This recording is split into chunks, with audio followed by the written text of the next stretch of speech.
ರಾಜ್ಯ ಕಾಂಗ್ರೆಸ್ ಸರ್ಕಾರ ಜಾರಿಗೆ ತರಲು ಮುಂದಾಗಿರುವ ನೂತನ ಗೋ ಸಂರಕ್ಷಣಾ ತಿದ್ದುಪಡಿ ವಿಧೇಯಕದ ವಿರುದ್ಧ ಹಾಗೂ ಸರ್ಕಾರದ ಗೋ ವಿರೋಧಿ ಹಾಗೂ ಹಿಂದೂ ವಿರೋಧಿ ನೀತಿ ವಿರೋಧಿಸಿ ಪ್ರತಿಭಟನೆ ಪುತ್ತೂರಿನ ದರ್ಬೆ ಸರ್ಕಲ್ ಬಳಿ ನಡೆಯಿತು. ಪುತ್ತೂರು ವಿಶ್ವ ಹಿಂದೂ ಪರಿಷತ್ ಗೋರಕ್ಷಾ ವಿಭಾಗದಿಂದ ನಡೆದ ಪ್ರತಿಭಟನೆಯಲ್ಲಿ ಮಾತನಾಡಿದ ವಿಎಚ್ಪಿ ಪ್ರಾಂತ್ಯ ಪ್ರಚಾರ ಪ್ರಮುಖ ಪ್ರದೀಪ್ ಸರಿಪಳ್ಳ, ಗೋಮಾತೆಯ ರಕ್ಷಣೆಗೋಸ್ಕರ ಬೀದಿಗಿಳಿಯುವುದು ಅನಿವಾರ್ಯ. ದಕ್ಷಿಣ ಕನ್ನಡ ಜಿಲ್ಲೆಯ ಎಸ್ಪಿ ಗೋ ಕಳ್ಳತನ, ಗೋಹತ್ಯೆ ಆಗೋದನ್ನ ನಿಯಂತ್ರಣಕ್ಕೆ ತಂದಿದ್ದಾರೆ. ಹಾಗಾಗಿ ವಿಎಚ್ಪಿ ಜಿಲ್ಲೆಯ ಎಸ್ಪಿಗೆ ಅಭಿನಂದನೆಯನ್ನ ಸಲ್ಲಿಸುತ್ತೆ. ಆದರೆ ರಾಜ್ಯ ಸರ್ಕಾರ ಕಾಯ್ದೆಯನ್ನ ತಿದ್ದುಪಡಿ ಮಾಡಲು ಹೊರಟಿರುವುದು ಎಷ್ಟು ಸರಿ?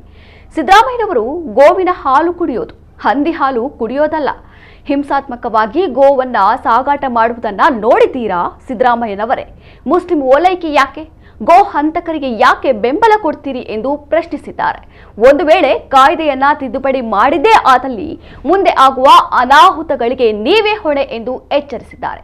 ಪ್ರತಿಭಟನೆಯಲ್ಲಿ ವಿಶ್ವ ಹಿಂದೂ ಪರಿಷತ್ನ ಜಿಲ್ಲಾಧ್ಯಕ್ಷ ಡಾಕ್ಟರ್ ಕೃಷ್ಣ ಪ್ರಸನ್ನ, ಬಿಜೆಪಿ ಗ್ರಾಮಾಂತರ ಮಂಡಳ ಅಧ್ಯಕ್ಷ ದಯಾನಂದ ಉಜಿರೆಮಾರ್, ಬಿಜೆಪಿ ನಗರ ಅಧ್ಯಕ್ಷ ಶಿವಕುಮಾರ್, ಮಾಜಿ ಶಾಸಕ ಸಂಜೀವ ಮಠಂದೂರು, ಬಿಜೆಪಿ ಮುಖಂಡ ಮುರಳೀಕೃಷ್ಣ ಹಸಂತಡ್ಕ ಭಾಗಿಯಾಗಿದ್ದರು.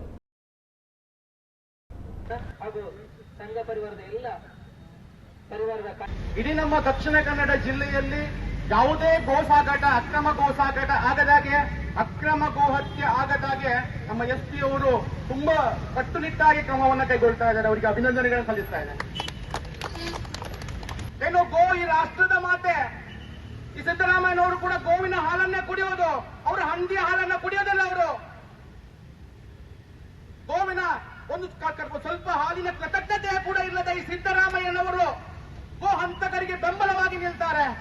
ಯಾಕೆ ಈ ರೀತಿ ಮುಸ್ಲಿಂ ಓಲೈಕೆ ಮಾಡ್ತೀರಾ? ಗೋವಂತಕರಿಗೆ ಯಾಕೆ ಬೆಂಬಲವಾಗಿ ನಿಲ್ತೀರಾ? ಒಂದು ವೇಳೆ ಅಧಿವೇಶನದಲ್ಲಿ ಏನಾದ್ರೂ ಆ ಕಾಯ್ದೆಯನ್ನ ತಿದ್ದುಪಡಿ ಮಾಡಿದ್ದೇ ಆದರೆ ಸಿದ್ದರಾಮಯ್ಯನವರು ಎಚ್ಚರಿಕೆಯನ್ನು ಕೊಡ್ತಾ ಇದ್ದೇವೆ. ಮುಂದೆ ಆಗುವಂತಹ ಅನಾಹುತಕ್ಕೆ ನೀವೇ ಹೊಣೆಗಾರರಾಗ್ತೀರಾ. ಗೋವಿನ ರಕ್ಷಣೆ ನಮ್ಗೆ ಗೊತ್ತಿದೆ ಯಾವ ರೀತಿ ಮಾಡಬೇಕು ಅಂತ. ನಮ್ಮ ಬಜರಂಗ ದಳದ ಯುವಕರಿಗೆ, ಹಿಂದೂ ಜಾಗರಣ ವೇದಿಕೆ ಯುವಕರಿಗೆ ಗೊತ್ತಿದೆ ನಮ್ಮ ತಾಯಿಯನ್ನ ಯಾವ ರೀತಿ ರಕ್ಷಣೆ ಮಾಡಬೇಕು ಅಂತ. ಅದಕ್ಕೆ ಜೀವವನ್ನ ಕೂಡ ಕೊಟ್ಟಿದ್ದೇವೆ. ಹಾಗಾಗಿ ನಮ್ಮನ್ನ ಕೆಣಕ್ಲಿಕ್ಕೆ ಬರಬೇಡಿ. ಇವತ್ತಿನ ಭಾರತೀಯ ನ್ಯಾಯ ಸಂಹಿತೆಯಲ್ಲಿ ಒಂದು ವಿಶೇಷವಾದಂತ ಕಾನೂನನ್ನು ತಂದು ಈ ಒಂದು ಅಧಿನಿಯಮವನ್ನು ತರುವಂತ ಕೆಲಸವನ್ನು ಕರ್ನಾಟಕ ಸರ್ಕಾರ 2020ರಲ್ಲಿ ಮಾಡ್ತದೆ. ಬಹುಶಃ ಆ 2020ರ ಜಾನುವಾರು ಹತ್ಯೆ ಪ್ರತಿಬಂಧಕ ಮತ್ತು ಸಂರಕ್ಷಣಾ ಅಧಿನಿಯಮವನ್ನು ಚಾಚೂ ತಪ್ಪದೆ ಪಾಲಿಸಿದಂತ ಆ ಪೊಲೀಸ್ ಇಲಾಖೆಗೆ ನಾನು ಇವತ್ತು ಕೃತಜ್ಞತೆಯನ್ನು ಸಲ್ಲಿಸ್ತಾ ಇದ್ದೇನೆ. ಯಾವಾಗ ಪೊಲೀಸರು ಇದನ್ನು ಟೈಟ್ ಮಾಡಿದ್ರು ಆಗ ಗೋ ಕಳ್ಳರು ಮತ್ತು ಗೋ ಹಂತಕರು ಕಾಂಗ್ರೆಸ್ ಸರ್ಕಾರದ ಮೊರೆ ಹೋಗ್ತಾರೆ, ಕಾಂಗ್ರೆಸ್ ಮುಖ್ಯಮಂತ್ರಿಗಳ ಮೊರೆ ಹೋಗ್ತಾರೆ. ನಮ್ಮ ಆಟ ಇಲ್ಲಿ ನಡೆಯುವುದಿಲ್ಲ. ಇವತ್ತು ಅಲ್ಪಸಂಖ್ಯಾತರ ಭಾವನೆಗಳಿಗೆ ವಿರುದ್ಧವಾಗಿ ಈ ಒಂದು ಕಾಯ್ದೆ ಅಧಿನಿಯಮ ಇದೆ ಅಂತೇಳಿ ನಾನು ಕಂಡುಕೊಂಡ ಹಾಗೆ ಒಬ್ಬ ಮುಸ್ಲಿಂ ಈ ಅಧಿನಿಯಮದ ವಿರುದ್ಧ ಇವತ್ತು ಮಾತಾಡಲಿಲ್ಲ, ಇವತ್ತು ರಸ್ತೆಗಿಳಿಲಿಲ್ಲ. ಆದರೆ ಇವತ್ತು ಒಂದು ಸರ್ಕಾರ ಕಳ್ಳರ ಪರವಾಗಿ ಒಂದು ಕಾನೂನು ಮಾಡ್ತಾ ಇದೆಯಾ ಅಂತೇಳಿ ಜನ ಇವತ್ತು ಮಾತಾಡುವಂತ. ಕರ್ನಾಟಕ ಜಾನುವಾರು ಹತ್ಯೆ ಪ್ರತಿಬಂಧಕ ಹಾಗೂ ಸಂರಕ್ಷಣಾ ಕಾಯ್ದೆ 2020 ಸಡಿಲುಗೊಳಿಸಿ ತಿದ್ದುಪಡಿ ತಂದು ಗೋಹಂತಕರಿಗೆ ಬೆಂಬಲಕ್ಕೆ ನಿಂತಿರುವ ಕರ್ನಾಟಕ ಕಾಂಗ್ರೆಸ್ ಸರ್ಕಾರದ ವಿರುದ್ಧ ಮಂಗಳೂರಿನ ಮಿನಿ ವಿಧಾನಸೌಧದ ಎದುರುಗಡೆ ವಿಶ್ವ ಹಿಂದೂ ಪರಿಷತ್ ಗೋರಕ್ಷಾ ವಿಭಾಗದ ವತಿಯಿಂದ ಪ್ರತಿಭಟನೆ ನಡೆಯಿತು. ರಾಜ್ಯ ಸರ್ಕಾರದ ನೀತಿಗೆ ಪ್ರತಿಭಟನಾಕಾರರು ಧಿಕ್ಕಾರ ಕೂಗಿದರು. ಗುರುಪುರ ವಜ್ರದೇಹಿ ಮಠದ ಶ್ರೀ ರಾಜಶೇಖರಾನಂದ ಸ್ವಾಮೀಜಿ ಅವರು ಸರ್ಕಾರದ ನೀತಿ ವಿರುದ್ಧ ವಾಗ್ದಾಳಿ ನಡೆಸಿದರು. ವಿಶ್ವ ಹಿಂದೂ ಪರಿಷತ್ ಮುಖಂಡರಾದ ಜಗದೀಶ್ ಶೇಡವ, ಶಿವಾನಂದ ಮೆಂಡನ್, ಗೋಪಾಲ ಕುತ್ತರ್, ದಿನೇಶ್ ಕಟೀಲು ಸೇರಿದಂತೆ ಸಂಘಟನೆಯ ಪದಾಧಿಕಾರಿಗಳು ಭಾರೀ ಸಂಖ್ಯೆಯಲ್ಲಿ ನೆರೆದಿದ್ದರು.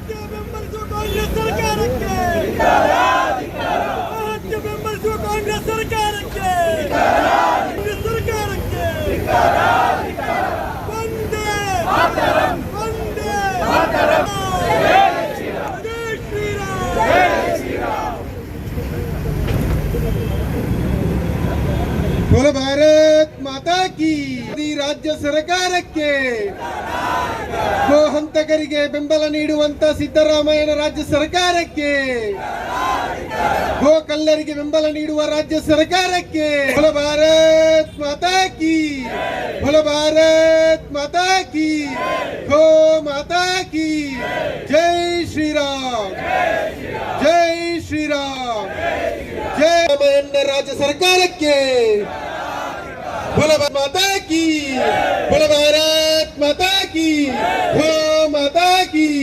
ಧಿಕ್ಕಾರ ಧಿಕ್ಕಾರ ಧಿಕ್ಕಾರ ಧಿಕ್ಕಾರ.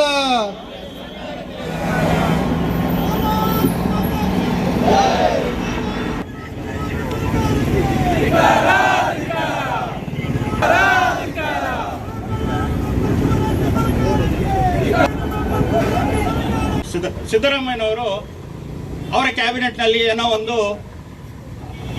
ನಿರ್ಣಯ ತಗೊಂಡಿದ್ದಾರೆ. ಏನಂದ್ರೆ ಕರ್ನಾಟಕದಲ್ಲಿ ಇರತಕ್ಕಂಥ ಗೋಗಳನ್ನ ಅಕ್ರಮ ಸಾಗಾಟ ಮಾಡಿ ಗೋ ಕಳ್ಳತನ ಮಾಡುವವರಿಗೆ ಎಲ್ಲರಿಗೂ ತುಂಬ ಕಷ್ಟ ಆಗ್ತದಂತೆ. ಅದಕ್ಕಾಗಿ ಕರ್ನಾಟಕ ಜಾನುವಾರು ಹತ್ಯೆ ಪ್ರತಿಬಂಧಕ ಹಾಗೂ ಸಂರಕ್ಷಣಾ ಕಾಯ್ದೆ 2020 ಸಡಿಲುಗೊಳಿಸಬೇಕು ಅಂತ. ಸಡಿಲುಗೊಳಿಸುವ ಮೂಲಕ ಮತ್ತಷ್ಟು ಗೋವುಗಳಿಗೆ ಇನ್ನಷ್ಟು ಕ್ರೂರತೆ ಹೆಚ್ಚಾಗಲಿ, ಸಾಗಾಟದಲ್ಲಿ ಹೆಚ್ಚಾಗಲಿ ಎನ್ನುವಂಥ ಒಂದು ಅಭಿಪ್ರಾಯ ಪ್ರಾವಶ್ಯ ಇವರಿಗೆ ಅಂತ ಅನ್ನಿಸ್ತದೆ.